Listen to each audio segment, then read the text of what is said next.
This is Here's How, Ireland's political, social and current affairs podcast, presented by William Campbell. Thank you for downloading episode 85 of Here's How for the 4th of June 2019. You've probably noticed that you have to get rid of even more pop-ups to see a website these days. That's down to something called GDPR. In this podcast, I'll be talking to the Data Protection Commission about all that.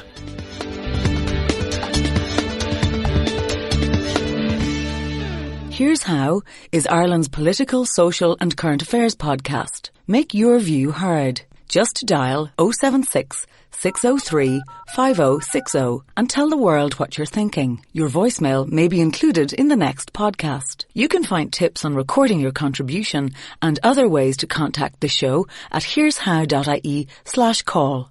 Coming up in a few minutes, since the DPC was created, how many raids have you done? Raids versus audits. We conduct audits more so than actually going in and raiding organisations. But how many raids have you done? We haven't raided organisations. We don't have the need. Haven't felt that we've had the need to go in and actually raid organisations. That's coming up shortly, but first I want to thank my donors on Patreon. I really appreciate what they do. In case you don't know, they donate $1 or $2 per podcast or per month. That helps me to devote more time to research and to finding interesting guests. If you think you could do the same, there's details on the website and at the end of the show.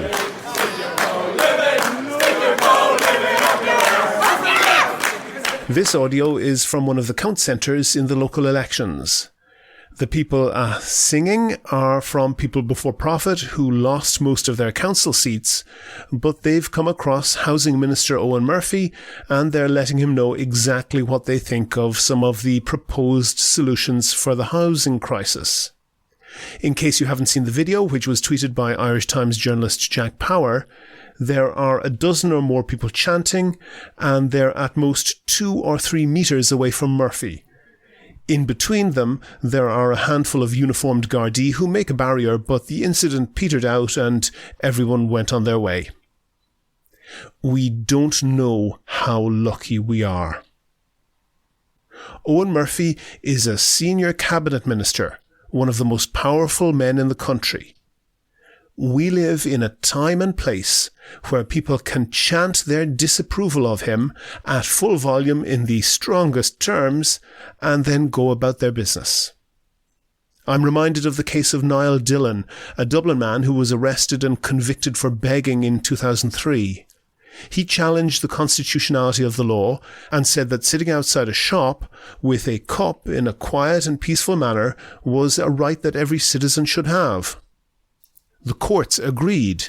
They said that unobtrusively asking passers-by for money was just exercising his constitutionally protected right to free speech. The government was forced to change the law to only outlaw begging that was in some way aggressive or threatening to the public. Just think about that for a moment. A beggar takes on the might of the state. The most humble challenges the most powerful in the land and wins. Take a moment to consider just how unusual that occurrence is. Take any other random time or place in human history. The chances of someone doing that and keeping their head on their shoulders are remote, let alone actually winning. For all its flaws, for all its injustices, its dysfunctionality, its inequality, its maddening bureaucracy, its outrageous corruption, we're lucky to be in Ireland.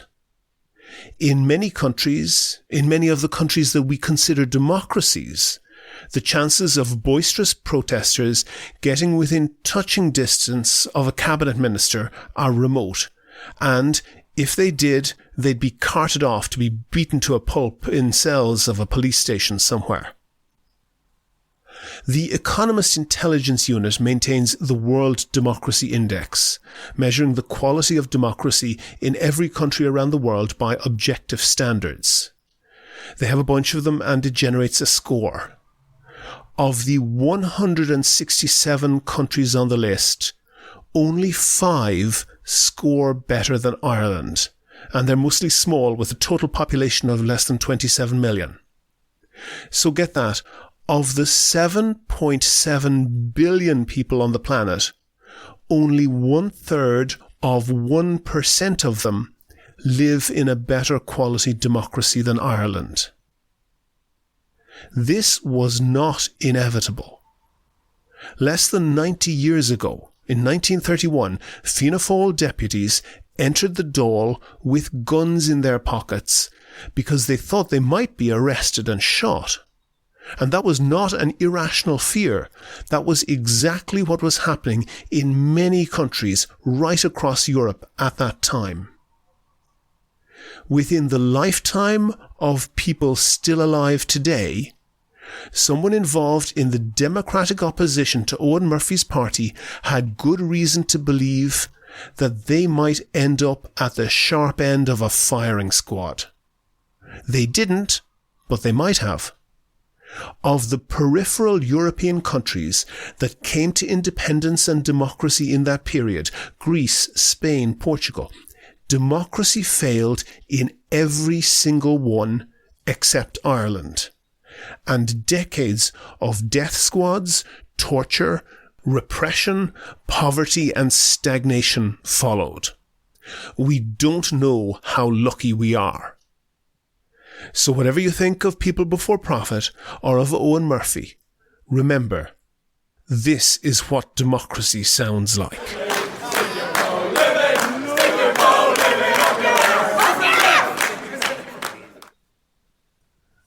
Do you agree? Do you disagree? If you want your point of view heard, dial 076 603 5060 and leave a contribution for the show. The lines are open 24/7 and you can find tips on how to record a good contribution and other ways to contact the podcast at here'show.ie/call. On a Skype line now, I have Graham Doyle. He's the Deputy Commissioner at the Data Protection Commission, and he's also the Head of Communications there. Graham, what's the DPC for? Hello, William. Thanks very much for having me on your show. The DPC stands for the Data Protection Commission, and we are Ireland's national independent authority which is responsible for upholding the fundamental rights of individuals within the European Union to have their personal data protected. Mm-hmm. So we're a national independent supervisory authority, and we are responsible for monitoring the application of what is known as the General Data Protection Regulation, or more commonly known as the GDPR. And this has come in on top of the data protection rules that we got, I think, in the late 80s. Am I right? Yeah, we had data protection. I suppose by way of background for the listeners, data protection has been around for many, many years now. And we had a previous directive back in 1995 that was in place for 23 years. Mm-hmm. Until the 25th of May of last year, 2018, which saw the introduction of the General Data Protection Regulation. On top of that, each member state, so the General Data Protection Regulation, GDPR as I refer to it, it's a harmonised law that applies right across the EU. Mm-hmm. And as well as the GDPR, member states also have passed their own national legislation to fully bring into play the GDPR itself. And there are also some issues that the national legislation bring in. For example, each country has brought in a digital age of consent for children. Mm-hmm. We in Ireland have introduced fines for our public sector, etc. So we have as well as the GDPR, which came in May of last year, we also have the Irish Data Protection Act of 2018. And I just want to kind of go through maybe some historic cases so that people get an idea of what you're doing. I remember one some time back where Ryanair criticised a particular trade union leader who had criticised Ryanair, and they shot back and they said, hey, we have a record of somebody with your name having flown with us, so you're a hypocrite. Turned out it was a different person with the same name. But that constituted, as I understand it, a breach of data protection. Tell me why. Yes, I suppose the purpose of, in terms of data protection, what data protection covers, and actually if I can bring it right back to the very outset, William, just to explain what data protection actually is. So when we talk about personal data, what do we actually mean? So personal data is any information that relates to an identified or identifiable natural person, so living person. So in essence, it's pretty much anything, any information that can identify us in any shape or form. So it can be your name, your address, date of birth, PPS number, but can be up to things such as your IP address, for example. Mm-hmm. And in terms of data protection, in terms of personal data, what we're interested in is the processing of that personal data. So the way, kind of when I talk about the processing of personal data, I kind of talk about the cradle to grave of what can actually happen in terms of processing. So it's from the moment at which an organization collects your data right through to when they may delete or destroy your data. So that includes if they're recording it, if they're recording the data, if they're storing it in some way, if they're disclosing it or disseminating it with somebody else. So in circumstances such as the one you raised in relation to, say, the Ryanair case, and just if I take it as a general level, if an organization is looking to get my data from me, my personal data, whether that be an airline, whether that be an organization that I'm dealing with in any shape or form, if I'm providing my information, it needs to be very, very clear for what purpose that information, I'm providing that information to them for. Mm-hmm. They need to be very clear. Organizations, in particular since the General Data Protection Regulation came in last year, it has increased the levels of both transparency and accountability on organizations. It's pretty much put us as data subjects or consumers, we're the ones who are now in control. We have been given a lot more control under the GDPR. And as I say, what they call data controllers, but in essence, what are organizations, they must be more accountable and they must be more transparent in what they're doing with our data. So we need to know when an organization is getting our data from us, we need to know at the outset things such as, well, what's the identity of the organization who was actually controlling my data? Mm-hmm. What is the purpose for processing it? What is the legal basis for processing my data? So if I was to translate, Graham, if I was to translate that into plain English, if mm-hmm. somebody had booked a Ryanair ticket by going onto their website, type in your name and so forth, would it be the case that a legitimate expectation of the person doing that is that their name and other details are being collected in order to facilitate them flying on a Ryanair flight, and nobody could reasonably expect that data to be used to launch a PR campaign against a particular trade union, and on that basis the second use is illegitimate and therefore against the law? Absolutely, William. That is a good synopsis of the situation. You could, there are occasions whereby organizations will rely on, say, a legitimate interest, or they will rely on consent. So they may actually say to you or I, you're whether it's booking a flight, and in booking your flight, we also want to know, can we use information for marketing or for other purposes? In other words, can we spam you with emails saying, take a flight to this place or that place? Yes. Absolutely. And you can say yes or no to that. Can you then say that, and I think we can say, because they were disciplined in that case, that Ryanair used that information illegally and then they get disciplined. My question for you, Graham, is, the DPC seems to be fine and I think works relatively well on those type of one-off cases. But there was another incident some years back when a very lucky and extraordinarily lucky woman won the Euro Millions lottery. She was the first huge winner of like 100 million plus or something in Ireland. And it was very quickly realised that within the few days after her name coming into the media, several hundred public servants had gone into computer systems of the social welfare system and tax systems and so forth and looked up her record. And people who had no responsibility for any case related to her. Clearly, what they were doing was nosing around about something they'd read in the paper or seen on the telly.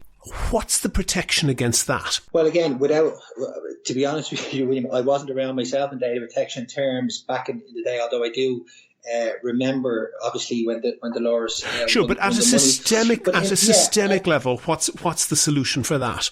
But again, sometimes this is where data protection, things are sometimes pointed towards data protection, where actually data protection in itself may not be the sole issue here. Mm-hmm. Within an organisation, depending on the organisation, but within organisations where staff members are, as you say, snooping through personal records that a company may hold on their computer system.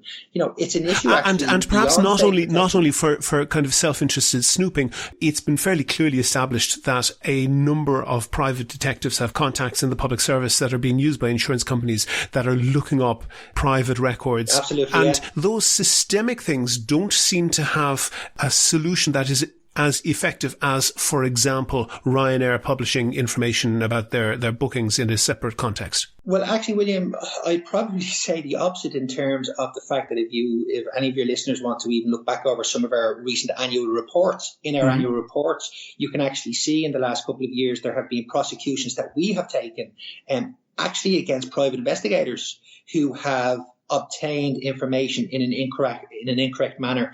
We actually had a situation also last year in 2018 of a member of the Department of Social Protection who was found guilty in the courts up in Letterkenny for passing on third-party information that had come to us through a complaint. So these are all... But that's my point exactly, Graham. That's my point exactly. The DPC has a relatively good record in dealing with these one-off, fairly obvious breaches, but in dealing with systemic issues, that seems to be a problem. You didn't have hundreds or even one of those people disciplined, and you didn't have the Department of Social Welfare prosecuted. And I don't see where the deterrent comes in for that type of thing. Well, in the situation that you're talking about, it's a complaint against an individual that was lodged it would be lodged to our office. So in circumstances such as the case that I mentioned there about the staff member from the Department of Social Protection, that is a case that is taken against an individual. Now, when you talk about systemic issues, this was one specific case that we were looking at and we were dealing with, and we brought it to a resolution. As we do we've had 6,000 complaints have come into us since the GDPR came into being in May of last year. And we must handle each and every individual complaint that the office receives. So we deal with the issues as the issues arise.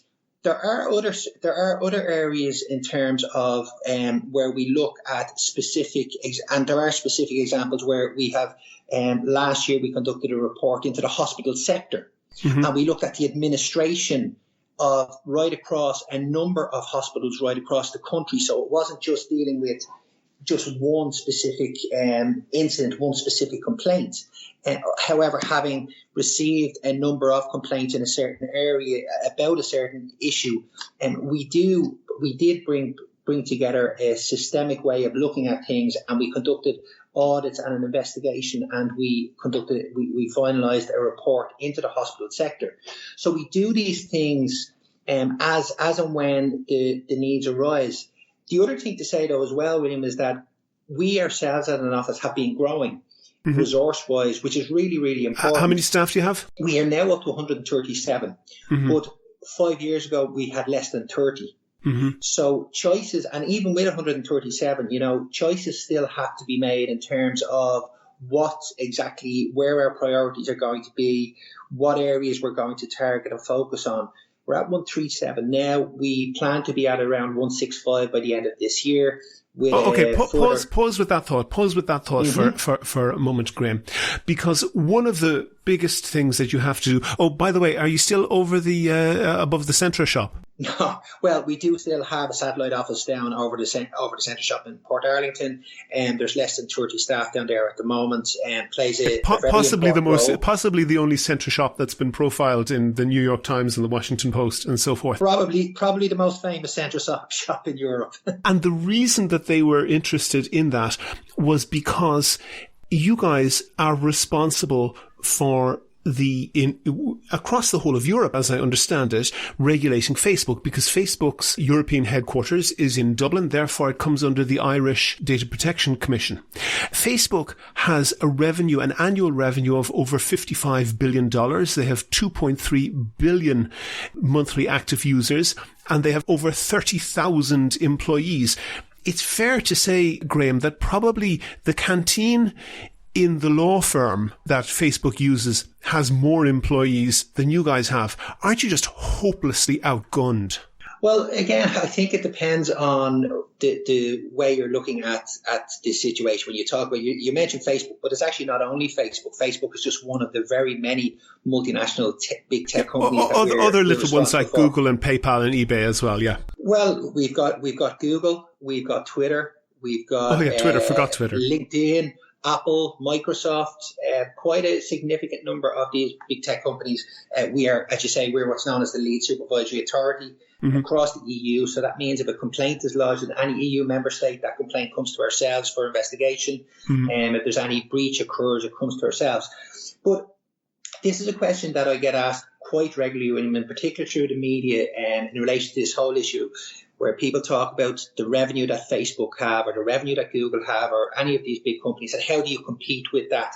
I don't think it's about competing. It's not about who has the more resources. It's about us regulating the organizations in a fair. But this is an organization that has been connected with massive illegality, absolutely massive illegality in regards to the Cambridge Analytica scandal, whereby they accidentally, they say, handed over vast troves of data that was used to target people in the most unethical and illegal way. And the type of disciplinary measures that you have against them, they'd laugh at. It would, they'd spend more on tea bags than they would on those type of fines. I suppose this is where you and I would differ in our assessment of this. But firstly, on the Cambridge Analytica, that predated the introduction of the GDPR. Well, it was still illegal under the DPA. Yeah, no, but just to explain, it was, but it wasn't that the Irish Data Protection Authority was the only authority in Europe that was competent to regulate pre-GDPR. Every data protection authority was, and actually the ICO, the English or the UK Commissioner's Office, they were the ones who conducted an investigation into Cambridge Analytica. Pre the 25th of May 2018, we actually had no power to impose an administrative sanction, an administrative fine to an organisation. Since the 25th of May, we've opened 54 statutory inquiries or investigations in total, 19 of which are into the big tech company. And when you talk about, you're mentioning Facebook, 8 of them are specifically into Facebook, with 2 into WhatsApp and 1 into Instagram, which are Facebook subsidiaries. What's the maximum fine that you can levy? The maximum fine can be, for the big tech companies, it's up to 20 million or 4% of their global annual turnover. Now, in the case of Facebook, I think it was actually the New York Times worked out the maths on it last year, and they worked out that would work out at about 1.6 billion if a fine was applied. But again, which is about as much money as they make in about 10 days. But again, William, that's talking about it purely from a financial, monetary, punitive element. If you're saying that that's how you measure success or how well equipped a data protection authority is to regulate these firms, I think it's a wrong analysis, because there are other things. Reputational damage? We now have, since the GDPR came in, we now have the power to publish as an organisation, which we hadn't got pre 25th of May 2018. So when we conduct an investigation against any organisation, but you take these big tech companies, we conduct an investigation, we can now publish our reports. We can put out into the public domain what's happened. But equally, as part of, and I'm not talking about Facebook specifically, but any organisation that we conduct an inquiry and we find against, and let's say we impose a fine of X amount.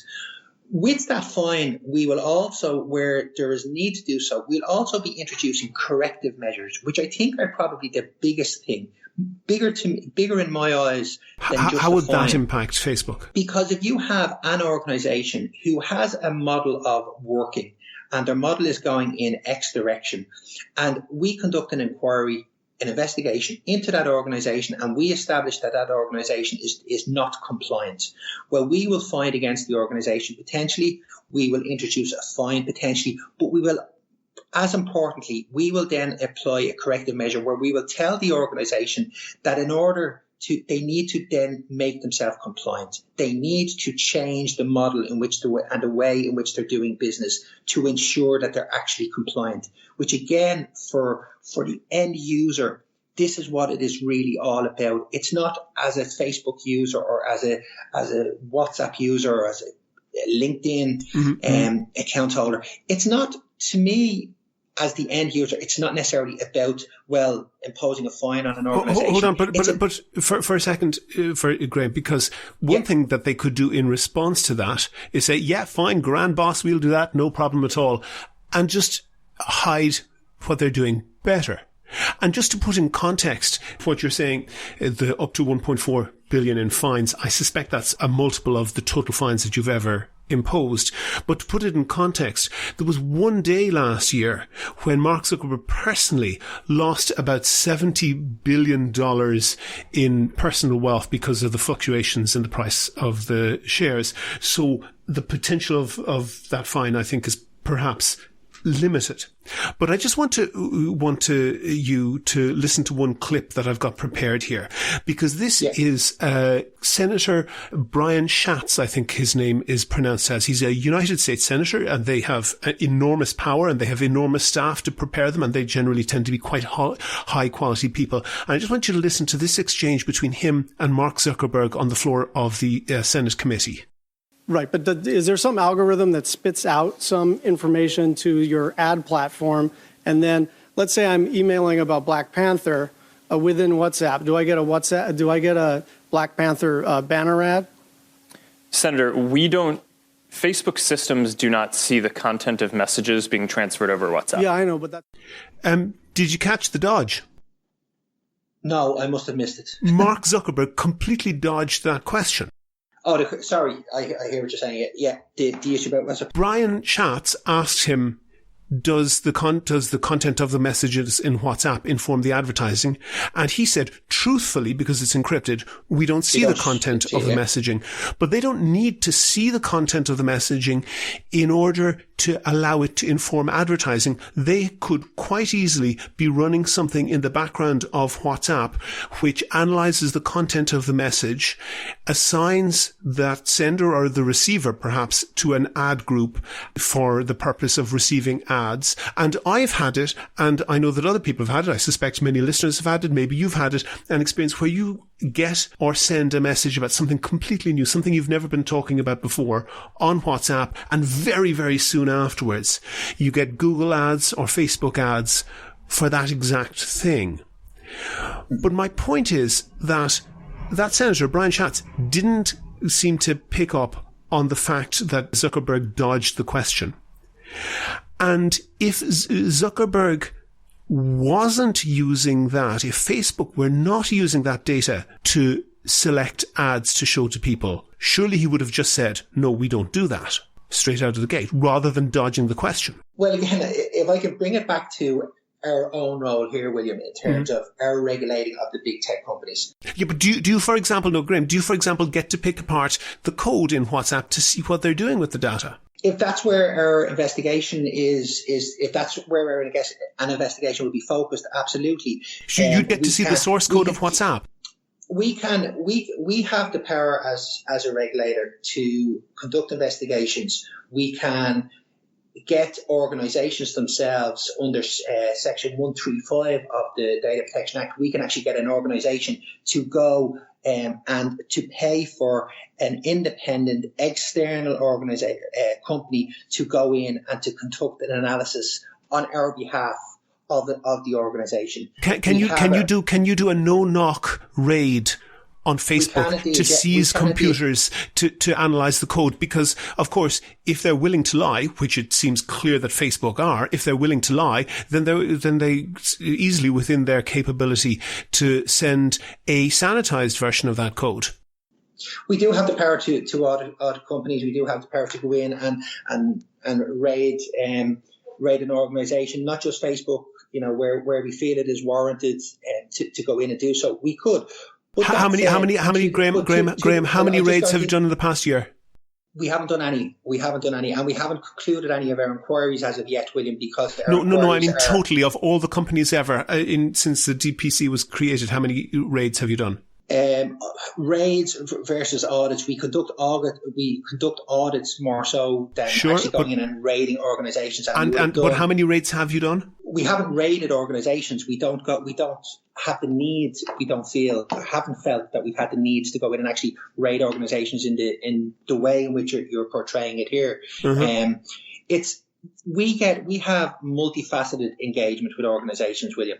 Yeah. From the level of where we deal with organisations on pre-product consultation. So an organisation will be looking to introduce a product to market, and we will engage with organisations, and we can try and ensure that they have a product as compliant as possible when it's coming to market. And then on the other side of the coin is our engagement that we have with organisations in terms of the investigations and the inquiries. And as I say, under the GDPR, we now have 19 significant inquiries with big tech companies. We haven't at this point in time felt the need in any of those inquiries to go in and raid or to audit as of yet. Okay. However, it's worth noting that Channel 4 found out what was going on with Cambridge Analytica. Neither yourselves nor any other data protection commission or equivalent body in the world did so. It was investigative journalists. But I just want to move on. Once in a while, do you think it's possible that the data protection and GDPR is going too far? For example, I like to look up articles in various American newspapers, and since the GDPR has come in, if you're going to those with a European IP address, you just get a blank page and it says, sorry, we can't show you the newspaper because of legal constrictions. And I've heard a whole bunch of other things. For example, a hairdresser saying that she couldn't tell the woman who was getting her hair done what products she was using because of GDPR, and a whole load of other excuses like that. Is it going too far? I don't think the GDPR itself is going too far, William. I think there are issues out there in terms of people's understanding of where it goes. We ourselves as an organisation have had to produce a couple of what we call myth-busting blogs in recent months. Give me a couple of the best ones. Well, actually, the one you've just done is one of the ones that we've had, which is where a lady appeared on the Joe Duffy show and was had contacted her hairdresser because there was a family bereavement, and she wanted to go and she wanted to get her hair done. The hairdresser didn't have an appointment for her, so the lady asked could she get her hair dye over the phone, and she was told, well, she actually had to submit a subject access request to the hairdressers, which was completely not correct.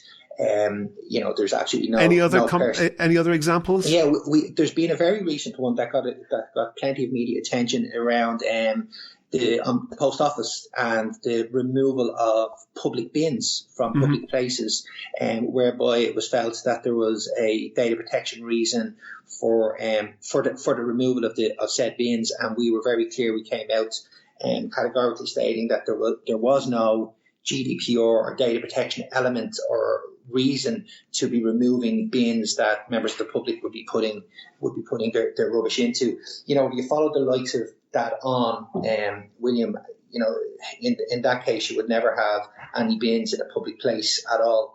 Yeah, which is certainly not the case. So there's quite a lot. It seems to be the new health and safety, that when any bureaucrat wants a reason to make your life difficult, they can say, "Oh, GDPR, therefore you can't criticise me." And again, I suppose part of our role here, we've got many angles to our role. We've obviously been focusing in on investigation here today, but there's lots of other things that we have. We've got a focus to raise public awareness of GDPR and data protection as well. So we have a team here within the organisation who do quite a lot of work with the public, with organisations, trying to get information out there. We provide guidance to try and dispel some of the myths where there's a requirement to dispel myths, but also to just actually educate the public. One of the things I would like to just touch on, William, if we have time, is just in relation to a very recent consultation that we began. So it's a consultation on children's rights under data protection. So the GDPR for the first time calls out children as a special category of persons who deserve special mention and deserve special protection. So what we have done quite uniquely across the EU in late 2018 is we've set up this consultation. We worked in collaboration with the Ombudsman for Children's Office, and we have opened, we're running two streams to the consultation. The first stream is a public consultation, so where we're looking for adult stakeholders, organisations, parents, etc., to get involved in the consultation, answer some questions, and we've received over 30 responses back to that element. But equally as important, in January of this year, we launched the children's element, whereby we have done lesson plans up for every school in the country and all youth reach centres. So children from the age of 8 up to 16, we've got information out there to them, and we've sought their feedback and get ideas around really, really, really important issues, particularly in the context of digital and online safety.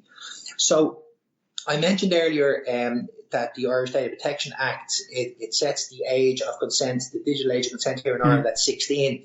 So there are certain questions that have been going around for many, many years now around the world, such as how do you actually verify that a child is 16 when he or she says that they're 16? Or in terms of parental consent, how does a company, a social media company, know that if I give my 14-year-old son my consent, that it is actually me giving my consent on his behalf, and that it's not just him doing it.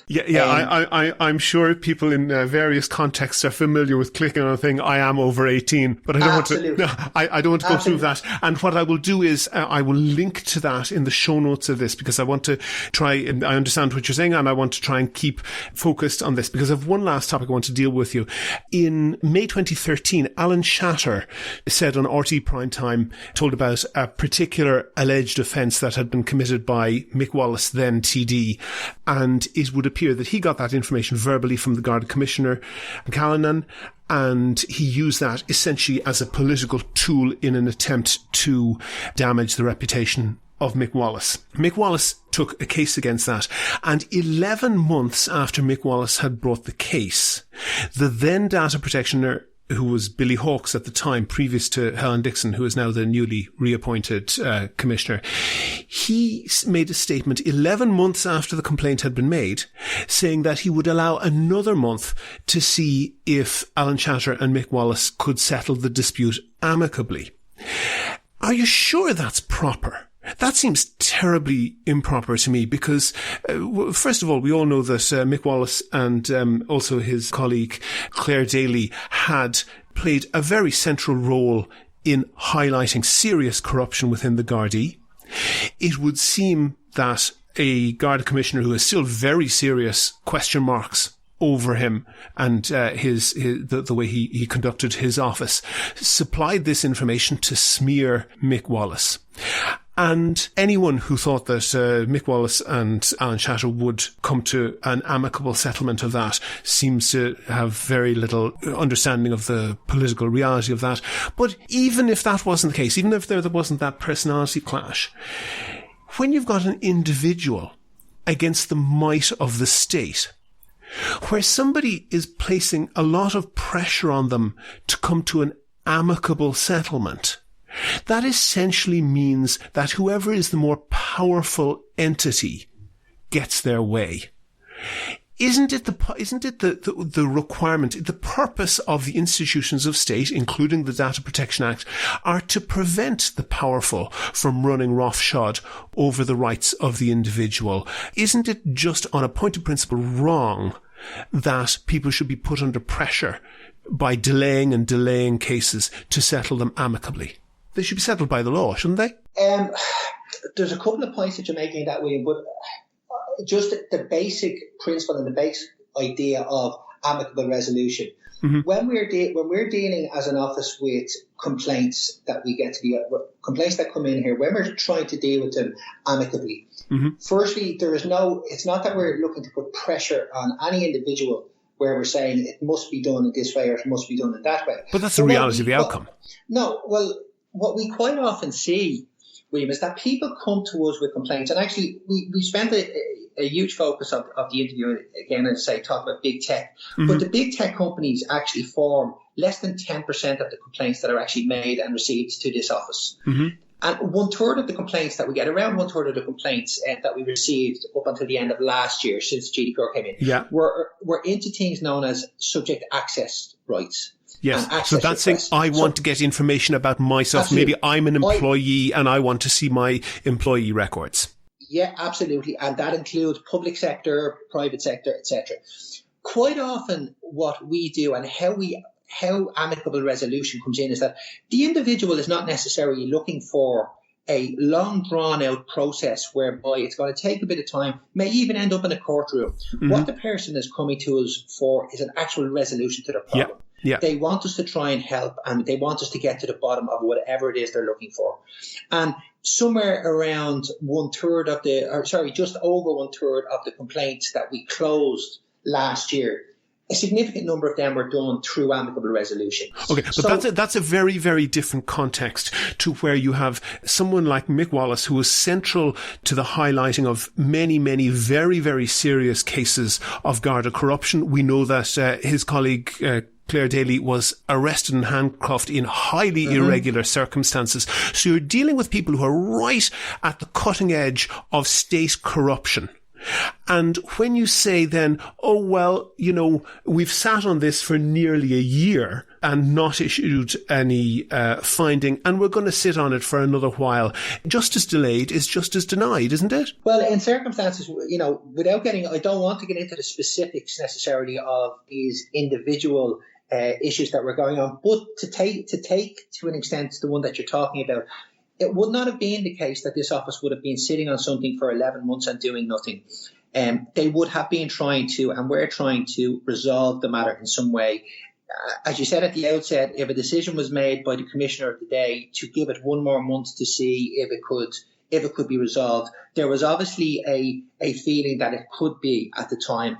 But in giving it the extra month, it was setting a target. It was setting a target to say we're going to close off this angle to the complaint within a month. It was adding finality to that element of the process. I get what you're saying, particularly in an employment context, you don't want to trigger an awful lot of ill will. Somebody has to go back in and work in that place, hopefully, and they may want, just a clarification from you guys. But in a high profile case like that, or, a case where somebody is up against the might of the state, justice delayed is justice denied, and that does really seem to be to use the power of the state to try and essentially bully people into accepting less than what is their rights. Well, that's certainly not the intention of this office. The intention of this office is to uphold the individual's rights to have their personal data protected. That has been the mandate of this office, and that has been the ethos behind this office for many, many years now, William. So, without repeating myself, if a decision is made by the office to try and amicably resolve any matter whatsoever, it is being done in the best interests and for the right reasons. Sometimes it doesn't happen. Sometimes you can't resolve something amicably, and ultimately it goes in a different direction, whether that be something becomes an investigation, things sometimes end up in court. But I can certainly say that the ethos of this office and the way this office works and the way the staff work in here is not to delay things for improper reasons. It's to actually try and get to a resolution. Graham Doyle, Deputy Commissioner and Head of Communications with the Data Protection Commission, thank you very much for talking to me. Thank you, William.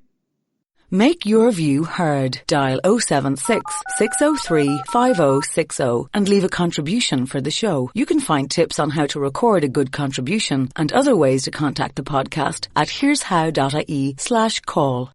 If you'd like to hear more podcasts from me, I'd certainly love to do them, and I could devote more time to them if I got them sponsored. I have a page on Patreon that allows ordinary listeners to donate $1 or $2 per podcast or per month, whatever you want. So if you think it's valuable, please do that and share the podcast to your friends so that they can do the same.